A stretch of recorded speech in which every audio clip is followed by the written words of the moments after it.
Friends, sometimes even destiny tests the courage of a person, and then such struggles and truths come to the fore which are beyond every imagination. This story is very informative, all of you should watch it carefully.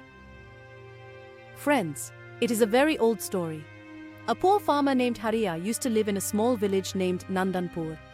His life was full of great difficulties. Even getting 2 meals a day was like winning a war for him. Still, he was living in poverty, walking on the path of honesty and truth with his family.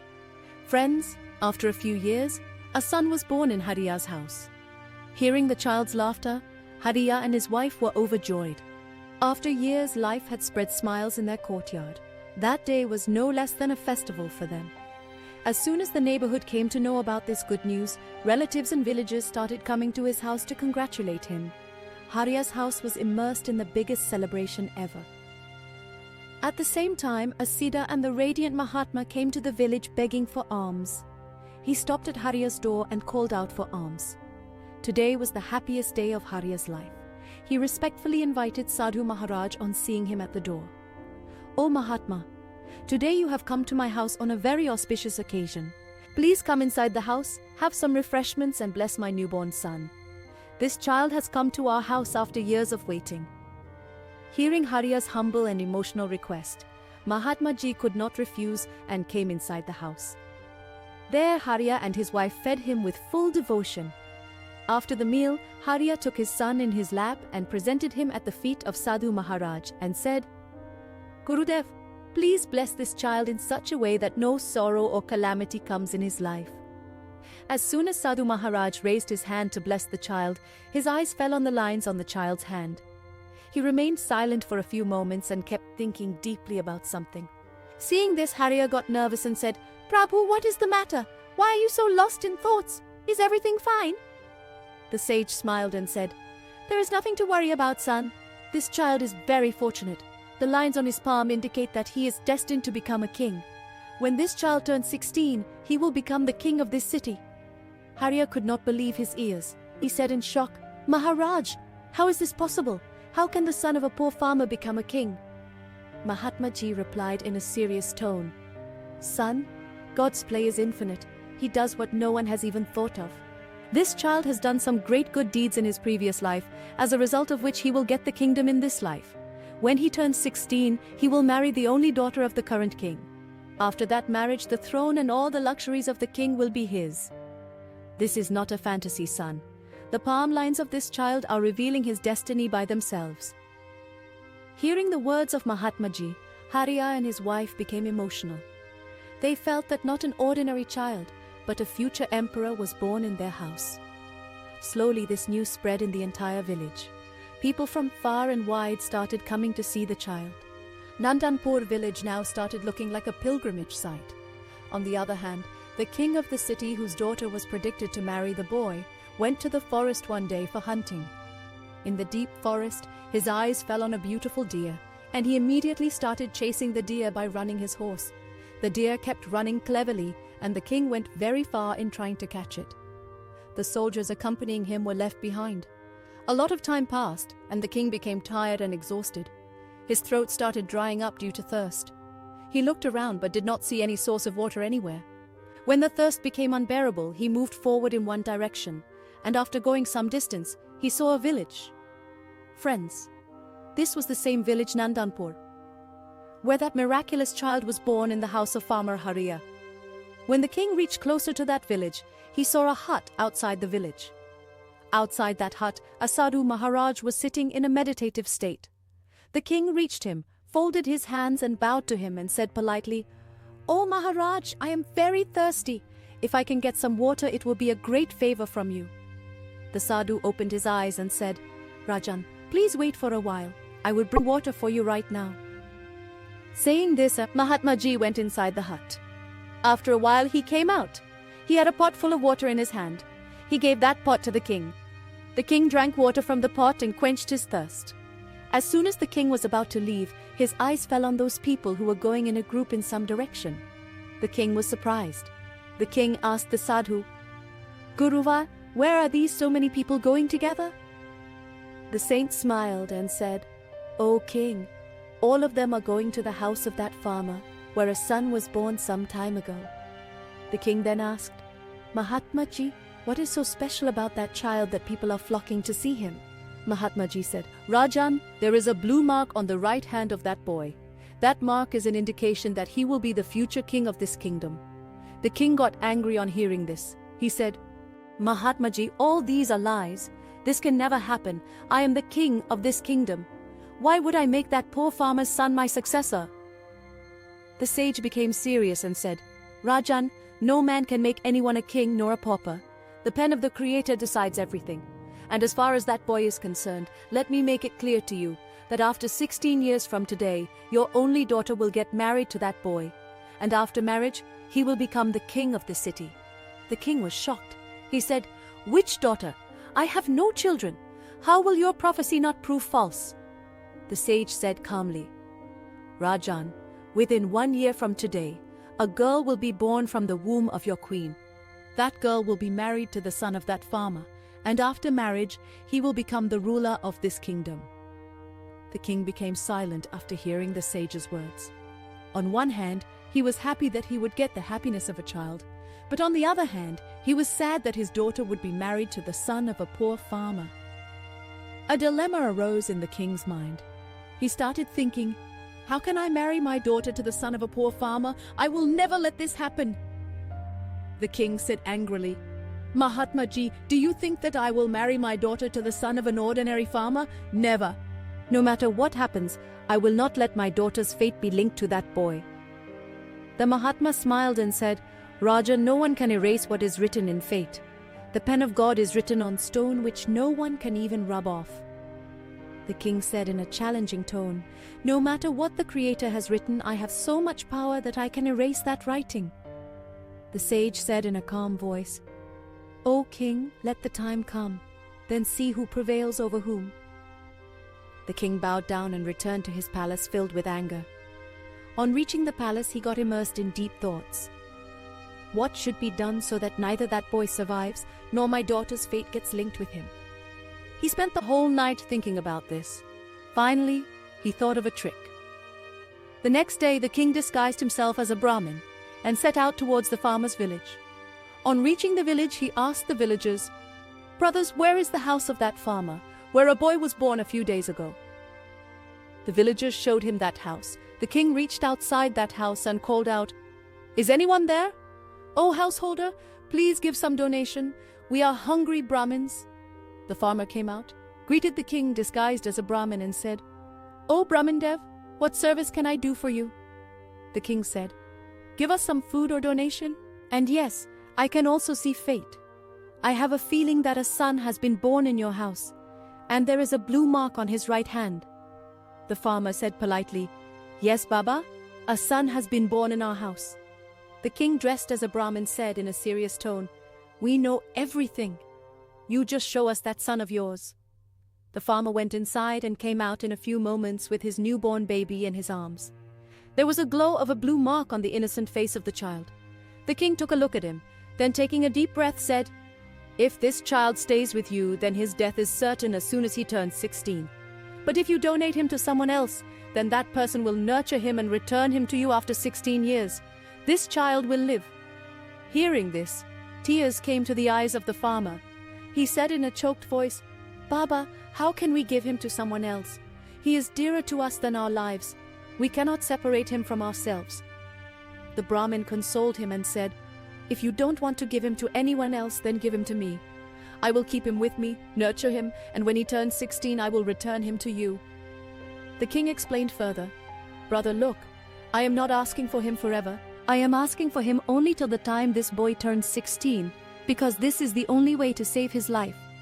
When he becomes of marriageable age, I will return him to you myself, and you will live happily with your son. The simple farmer believed the king's words.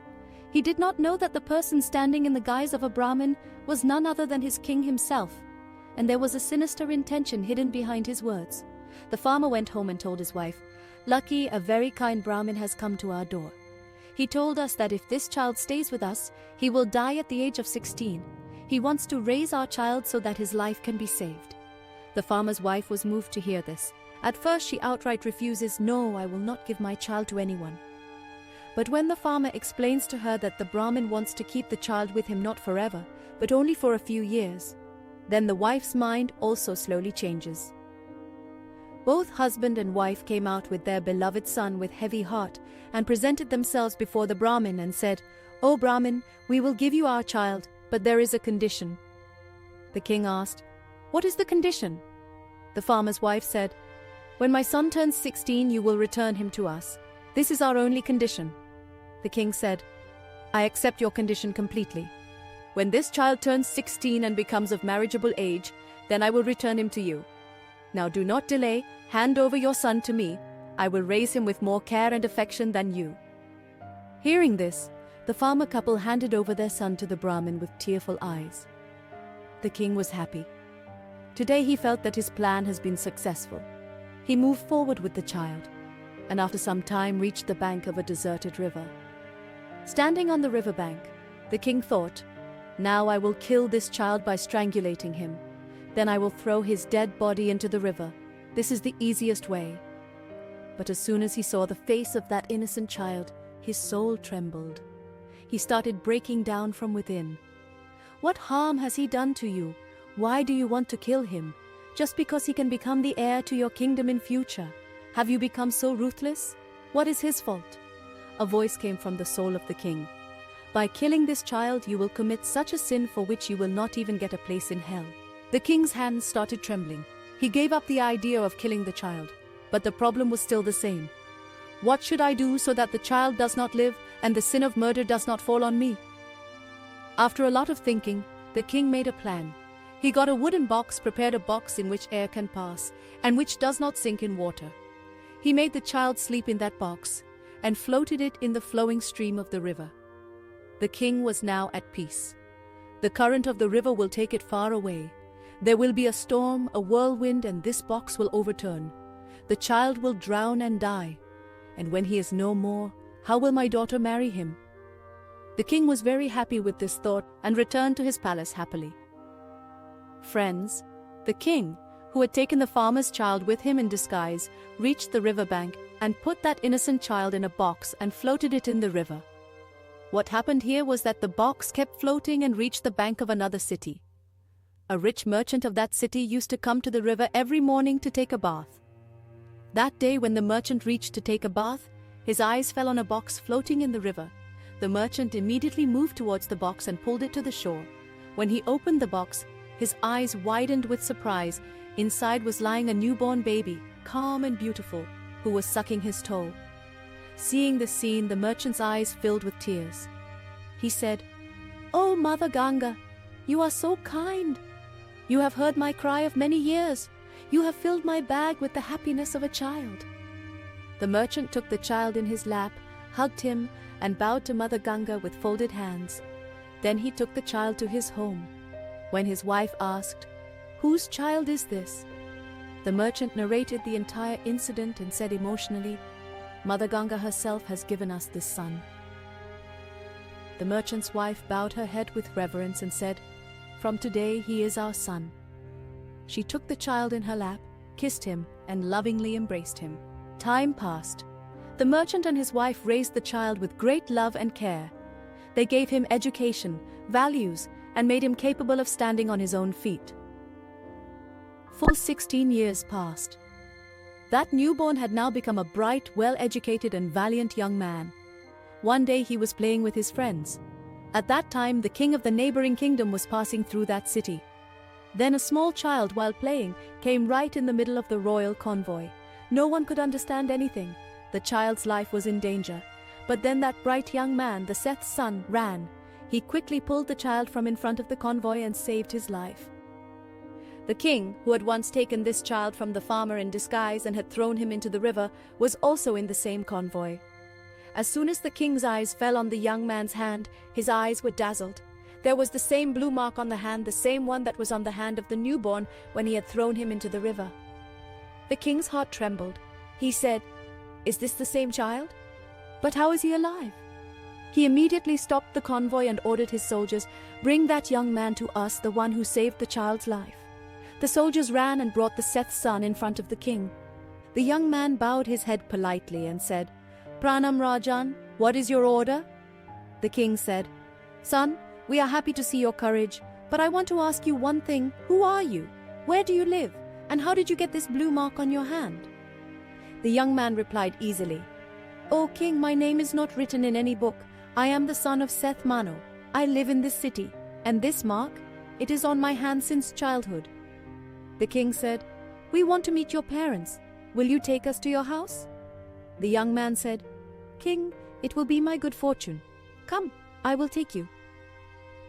Thus, the king reached the Seth's house with that young man. When the Seth saw a foreign king coming with his son, he was shocked. He stepped forward and said, "Greetings, king. Please tell me, for what purpose have you come to our door?" The king smiled and said, "Sethji, I am very impressed by the bravery of your son. Today he has saved the life of an innocent child. On that occasion I have come myself to congratulate him." When the Seth hears praise of his son from the king's mouth, his heart fills with pride, his chest swells with pride, and his eyes shine. Smiling, he tells the king, "Maharaj, my son has been courageous since childhood. Ever since he has come into our lives, there has been prosperity in our house." The king remains silent for a while, then asks curiously, "I did not understand what you meant, Sethji. Is he not your son?" Seth takes a deep breath and says, "Rajan, what is there to hide from you now? He is not my natural son. Years ago, I found him floating in a box on the riverbank. I adopted him considering him a boon from God, and till date have given him more love than my own son." The king is shaken from within on hearing this. He understands that this is the same boy whom he had thrown into the river years ago today. He stands in front of him as a young man. He remains silent for a few moments, immersed in worry and remorse. Then, controlling himself, he said to Seth, "Sethji, your son's bravery has impressed me. I need such brave youths to protect my daughter.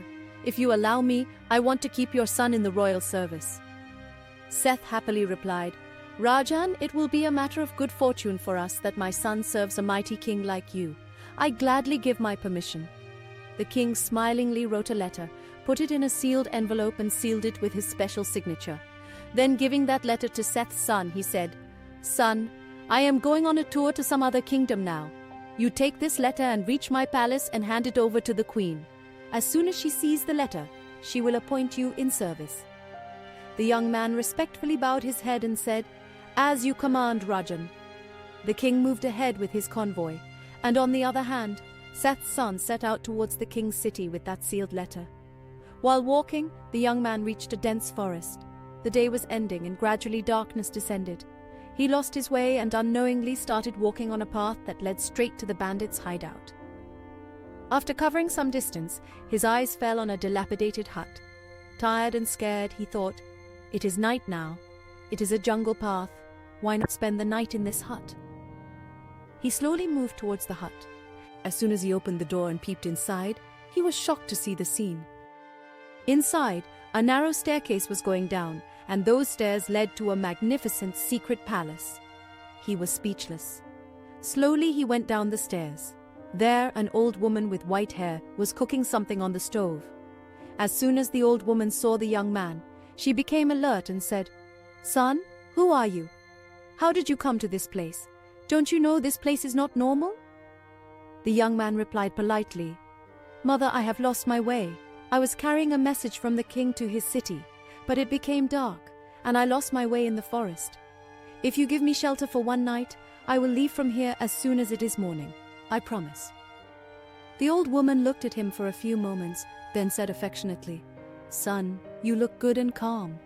I allow you to stay for one night, but remember this place is a den of bandits. If they see you, it will be difficult to save your life."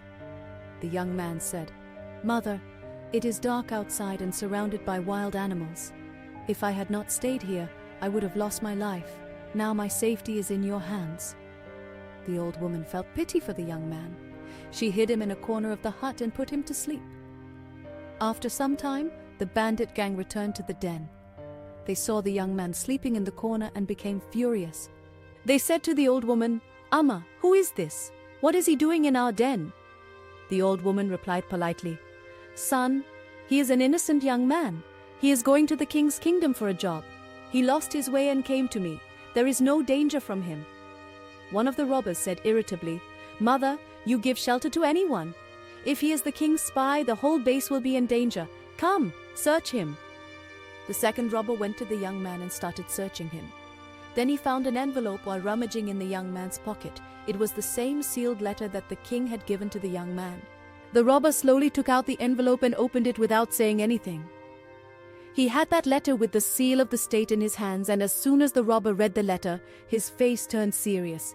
He spat on the ground in disgust and said, "Shame! What a vile king we have! What a vile thing he is doing!" The old lady sitting nearby asked in surprise, "Son, what is there in that letter? Why are you calling the king of your own city so vile and mean?" The robber took a deep breath, then holding the letter said, "Amma, it is written in the letter, Queen. As soon as this boy reaches you and you read this letter, get him killed immediately and throw his body away somewhere. This work should be done before my return. Why do I want to get him killed, and why have I not killed him till now? I will answer all this when I return." Hearing this, the old lady's heart trembled. There was both anger and compassion in her eyes. She said to the robber, "Son, what a sinful king he is! With the same hand with which he sent the message, he also ordered to kill an innocent person. This is a very reprehensible thing. I will not let this innocent boy die at any cost." The old woman decided that she would protect the boy.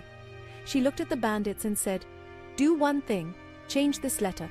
Write a new letter in its place in which it should be written that, Queen, this boy is very noble, intelligent and brave. I have chosen him for my daughter's marriage. As soon as you get this letter, marry him to the princess. I will answer all the questions when I return.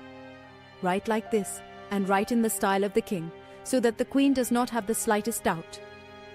The bandits looked at each other. Then one said, "Amma, you are right. Whatever the king may be like, this boy is innocent. We will protect him." They prepared the same letter, copied the king's language, style and signature exactly. They put the letter in an old envelope and stamped it with the king's seal. Then very carefully and secretly, they put the letter in the boy's pocket. Everyone had dinner at night. Then the robbers set out with a plan to steal. In the morning, the old lady woke up the Seth's son and said, "Son, it is dawn now. Get up and leave for your destination." The boy got up, touched her feet and said, "Mai, you have saved my life. I will never forget this favor of yours in my entire life." He asked for directions to the queen's palace and left from there. After some time, the boy was standing in front of the queen in the palace. He bowed down and said, "Maharani ji, Maharaj has sent a special letter for you. Please read it and let me know whatever you command." The queen took the letter, looked at the king's seal and signature on it, then started reading it carefully. It was written in the letter, "Queen, I have been examining this boy for a long time. He is very noble, intelligent and capable. I have chosen him for my daughter's marriage.